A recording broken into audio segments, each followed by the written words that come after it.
बड़चणा विधायक करकमल विभिन्न कार्यर शुभ शिलान्यास। जाजपुर जिला Badachana block solar panchayat solar ग्राम में सोलर प्राथमिक कृषि समवाय समितिर नूतन मंडी निर्माण, धबले मंदिर पुनरुद्धार और भागवत टुंगी गृह निर्माण कार्यर शुभ शिलान्यास आज बड़चणा विधायक श्रीजुक्त अमर कुमार नायक करकमल हो जाइछि। यापर सोलर पंचायत पूर्वतन सरपंच नीलमणि राउत अध्यक्षतार एक सभा कार्य आरंभ होता। उक्त कार्यक्रम में मुख्य अतिथि भाव बड़चणा विधायक अमर कुमार नायक और सम्मानित अतिथि भाव पंचायत समिति अध्यक्षा मिनती सेनापति, महाविनायक मंडल सभापति मानस राउतराय, जिला परिषद सभ्य अरविंद सामल, जचेन्द्र नायक जोगदे निजर वक्तव्य रखिथिले।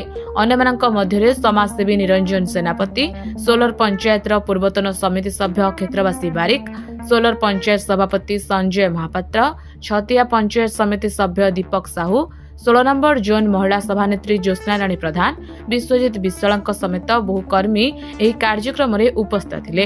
परिशेष में पारिया पंचायत सरपंच वेणुधर विश्वाल धन्यवाद अर्पण करथिले। जाजपुर सौम्यरंजन साहू का report, Prince rider news.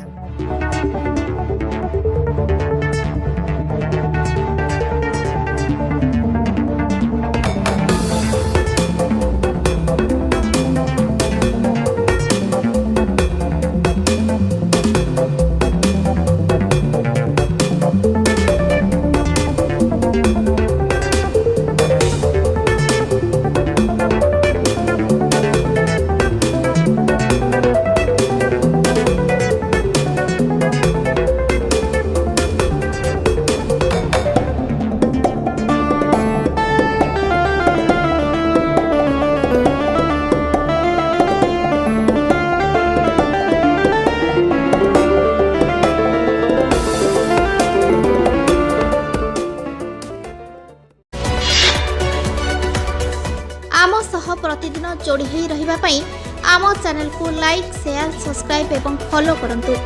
Dreams rider सबु समय रे आपन को सेवा रे।